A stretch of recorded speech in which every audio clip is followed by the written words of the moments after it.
Hello. Today's episode is a very real check-in from my nervous system to yours, and also an exciting rebirth. I'm announcing a new chapter for this podcast. Too Much, Not Enough, which started just under a year ago now and has been such a deep pleasure to journey through with you, is evolving into the Untamed Divine, a name that feels more aligned with the work I've been doing behind the scenes as I've evolved as a human. The messy, embodied, uncomfortable kind of work that isn't always the sexiest, although that's certainly part of it. But once you know it, you can't unknow it. And it is deeply soul shifting. It has been deeply soul shifting for me and for the clients who I have been walking through this work with. And there is no time like the present to make this shift because lately I've been struggling to locate my joy.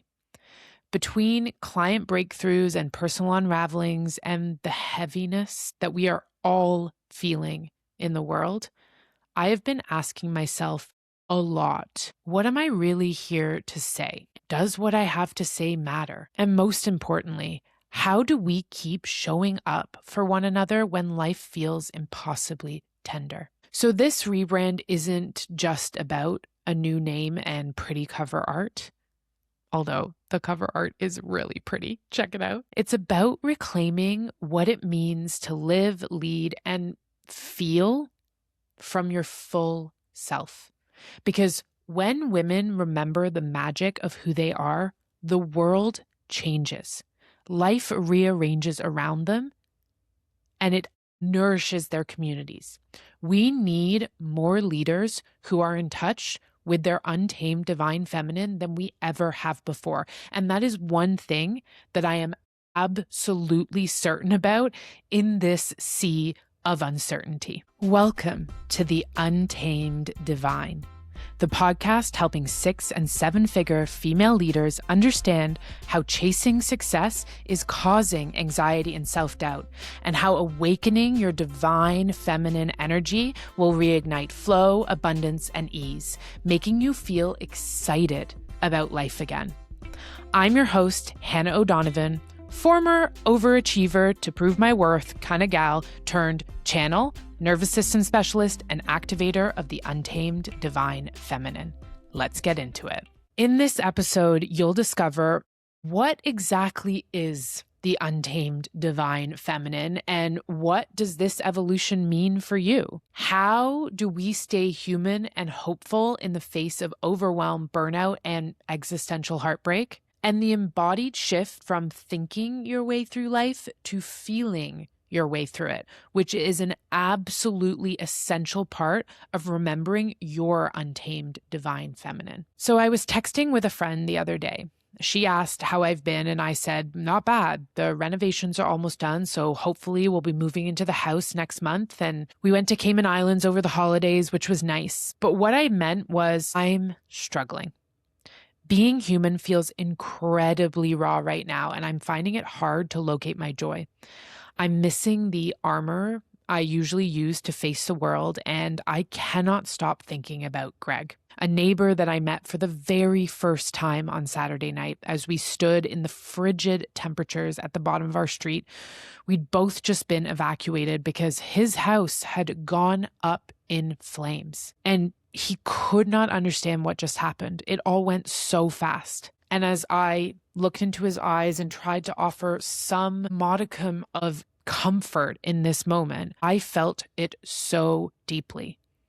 I don't understand how we got here either, Greg. Being human can feel like an open wound. And it can be hard to locate our joy when all we see is tragedy and hate and greed on our screens. But if I've learned anything from the last time I was feeling like this, you cannot allow despair to consume you, as much as that feels like it is the only option in the moment. You have to cling on to hope even when you've forgotten what hope feels like. You have to get up and search for the single minute where joy visits again. And each day, Notice how that minute stretches into 5 and then 10, and then hours become a full day where you haven't stayed in bed with despair. Collective grief, burnout, and the constant noise around us can bury our joy.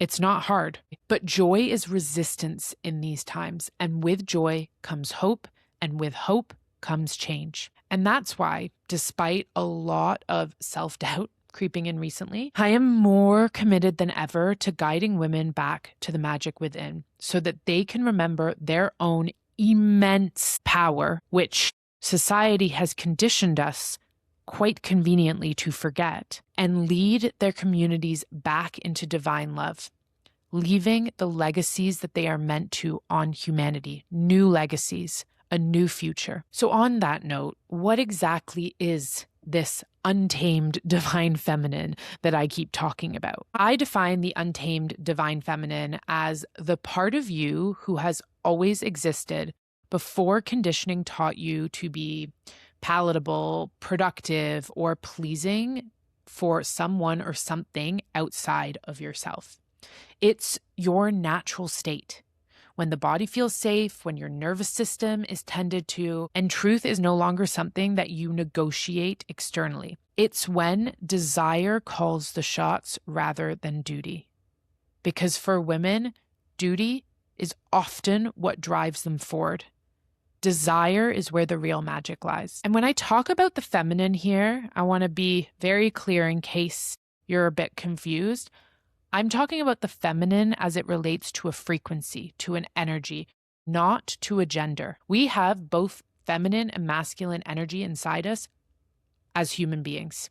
It is not gender dependent. And I will talk more about that in next week's episode. But for now, the feminine is often mistaken for softness and confused as submissive or lacking power. When I speak about the untamed divine feminine, it is about embodying power in a sustainable way, and it reminds us that every part of us belongs.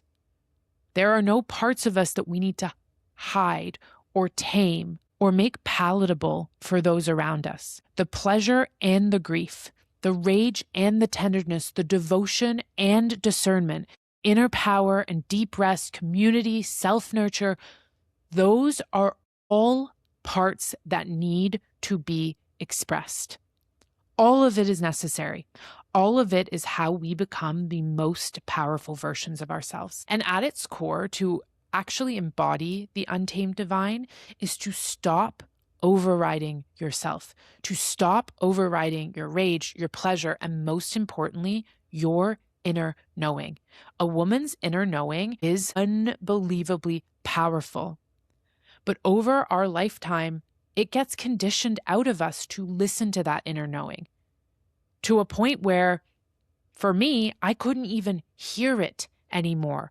I had self-abandoned so spectacularly that I couldn't even name you what brought me joy anymore, what my inner knowing was whispering to me.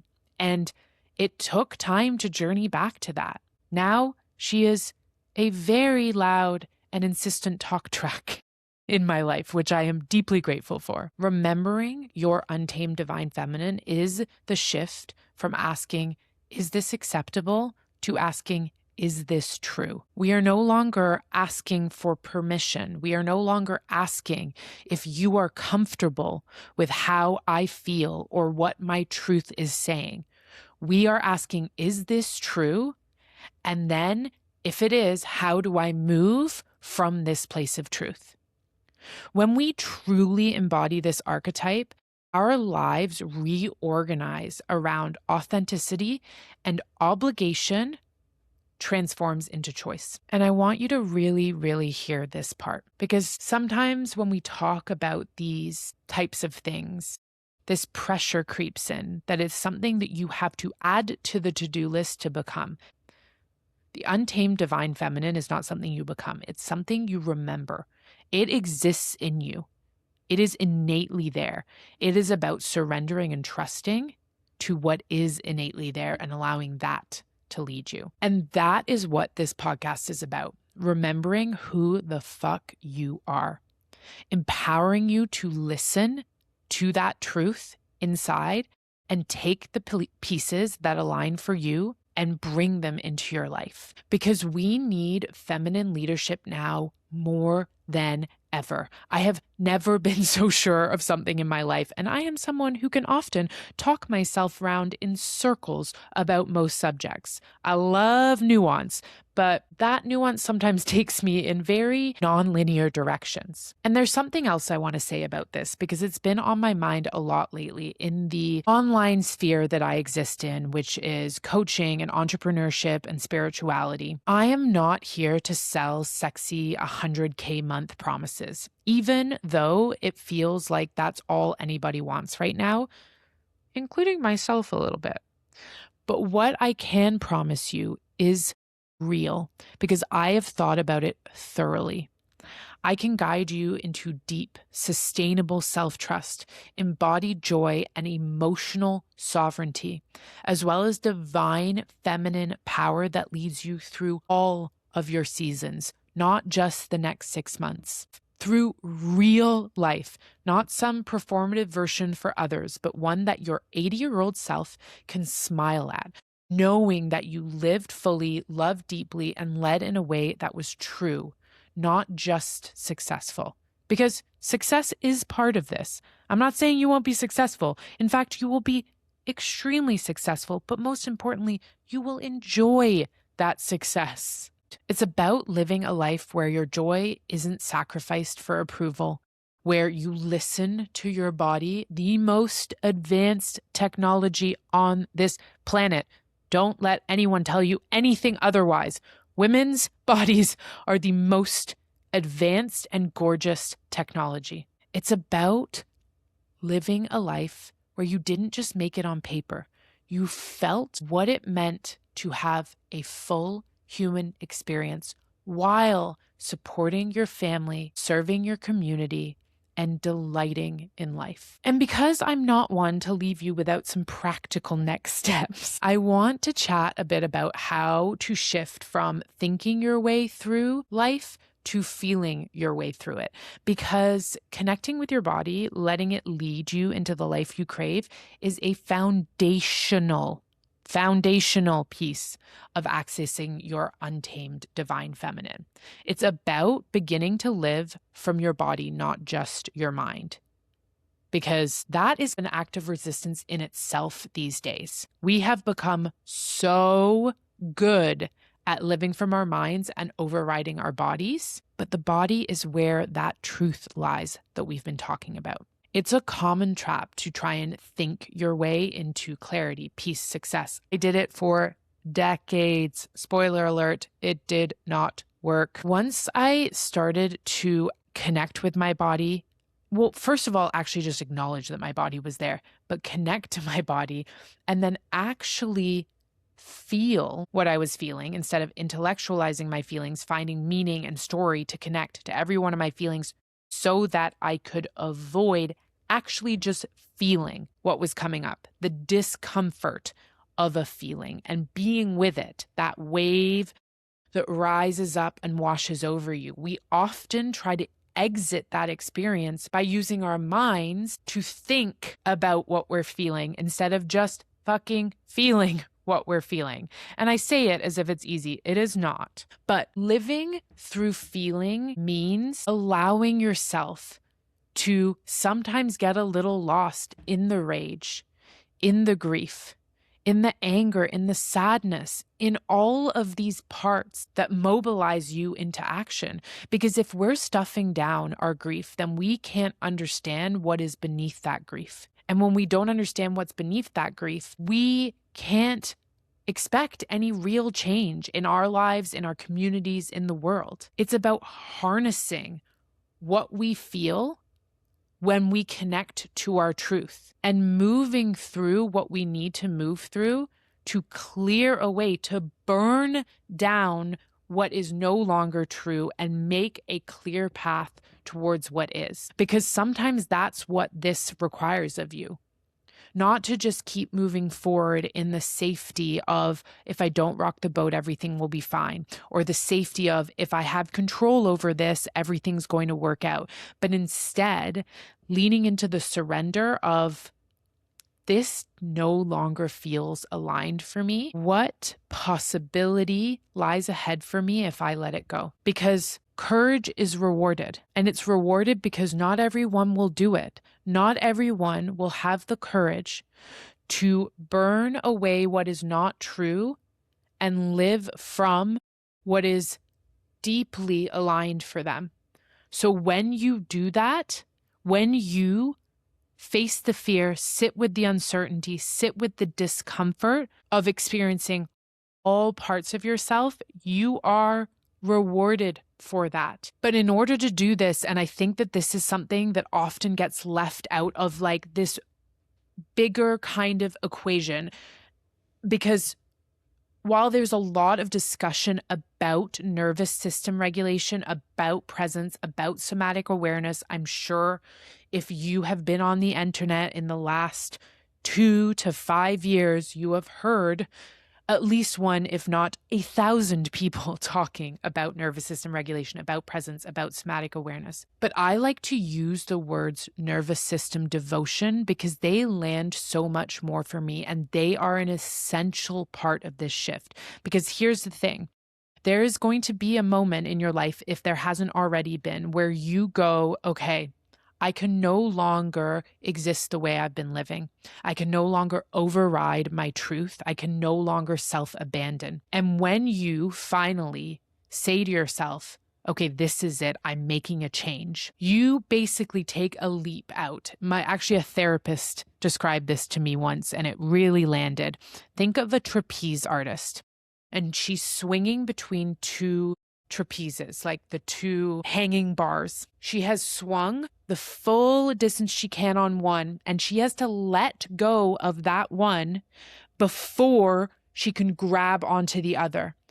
When you make the decision to really shift, you are in between releasing the old bar and grabbing onto the new one. And that place is scary. There's going to be a bunch of fucking feelings and discomfort that come up that are going to make you want to turn around and grab the old bar again. And that's why nervous system devotion is so important. That is why self-soothing is so important. That's why talking to your inner child is so important.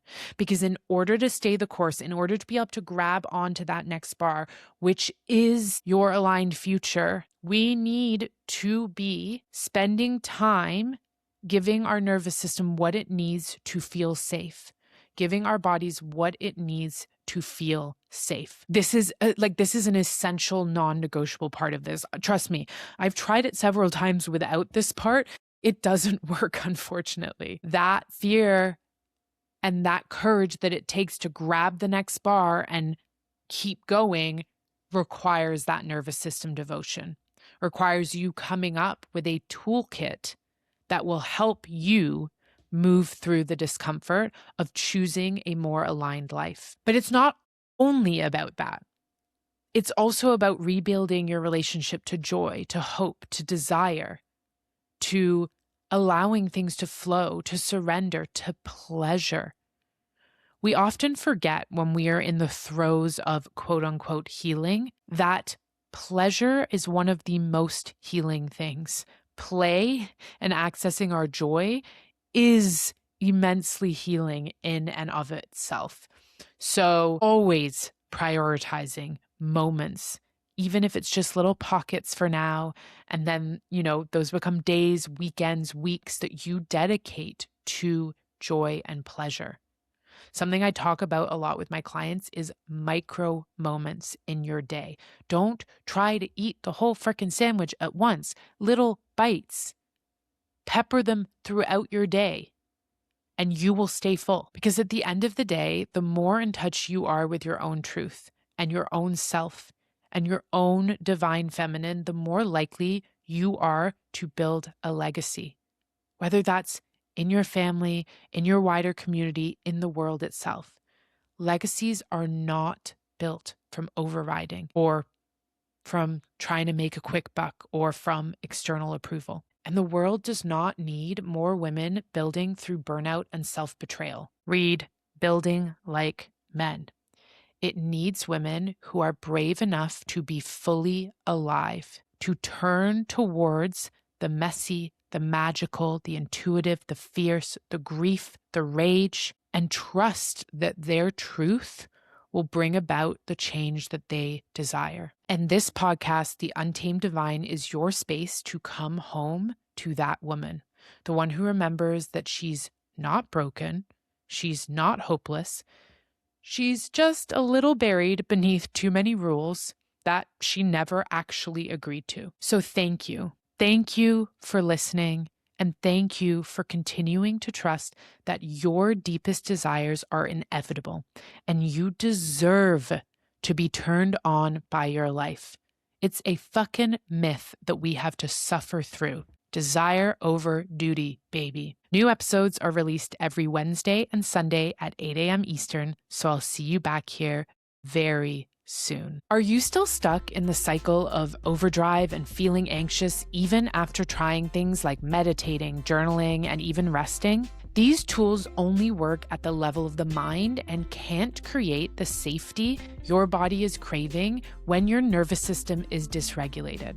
That's where the return journey comes in. A free 5-day audio experience designed to help high-achieving women like you finally regulate your nervous system, awaken your divine feminine energy, and reconnect with the part of you that leads with flow, not force, no matter what's happening around you. In less than 15 minutes a day, you'll feel more grounded, empowered, and emotionally agile by this time next week. Find the link in the show notes.